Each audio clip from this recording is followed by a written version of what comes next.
Jadi, tata kota Banjarmasin yang kita lihat dan nikmati sekarang adalah hasil dari warisannya Hindia Belanda. Lalu pula bersama Mbak E di sini, hari ini Mbak E mau mengulas tentang sejarah modernisasi kota Banjarmasin di era kolonial.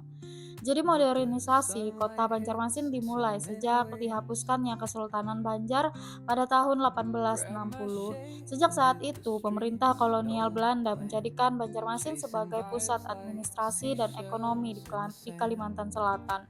Kota ini mulai mengalami perubahan besar dalam infrastruktur, tata kota, dan sistem sosial yang dipengaruhi oleh kebijakan kolonial Belanda.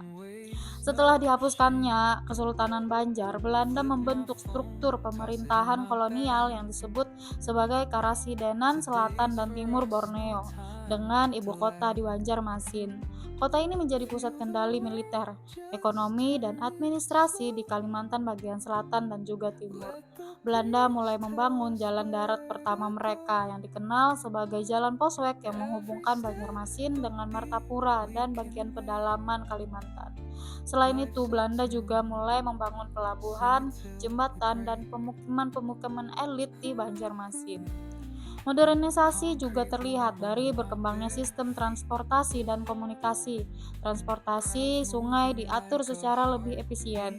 Jalur pos dan telegraf dibangun untuk mendukung komunikasi dengan Batavia dan daerah lainnya. Dermaga dan gudang modern juga mulai dibangun di pinggiran Sungai Martapura.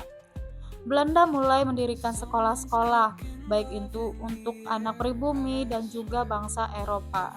Belanda juga mulai membangun pusat ekonomi di kota Banjarmasin dengan membangun dan menata ulang pasar seperti Pasar Lima, Pasar Lama, dan Pasar Antasari agar tumbuh menjadi pusat aktivitas ekonomi di kota Banjarmasin. Feel the world just